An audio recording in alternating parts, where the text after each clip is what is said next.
কোথায় সবাই? কামিং বন্ধু এই সবাই, তোমরা এখন কি করছো? এই তো আমরা এই ম্যাচের পরে খেলতে আসলাম। কি খাচ্ছ দেখি? এই চপ ঠান্ডা পানি ব্যবস্থা ভাই। ভয়ঙ্কর।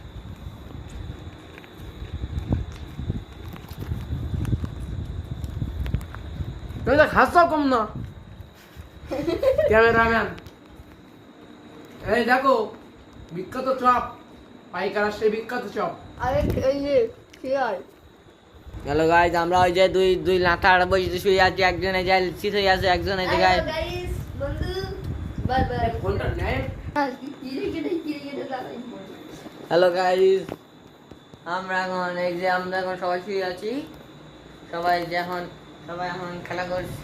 খেলার জন্য প্রস্তুত হচ্ছে। এই যে আমি হলো এই যে মুসা, ইব্রাহিম, এই যে রাকিব, হুসাইন, আমরা সবাই এখন বসে আছি। এইটা আমার জামা তো পরে গাইস আছে। আমার কাছে একটু ফোনটা দেওয়া যাবে, আমি একটু কথা বলতাম। হ্যালো গাইজ, আমাদের দেখেন ছেলেবেলেরা বসে পড়ো। অনেক ভদ্র, তারা দেখেন বেডটা কত সুন্দরভাবে পরিষ্কার করছে। বেশি করছে রাকিব, তারপর করছে মুসা। দেখেন কত সুন্দরভাবে করছে। বালিশগুলো তোমরা এক জায়গায় করে দাও, অনেক সুন্দর লাগবে দেখতে। সাবাস, পাশে বালিশটা পাশে দিয়ে দাও, এই জায়গায় থাক, পাশে বালিশটা এই জায়গায় থাক। এই তো সাবাস, ভেরি গুড। রাকিব অনেক ভদ্র ছেলে, বাহ সাবাস, গুড গুড গুড। আস্তে করে কনাই গুজে দাও। এই তো সাবাস, গুড মশা, গুড সাবাস রাকিব, গুড গুড। তোমরা ভালো কাজ করেছো।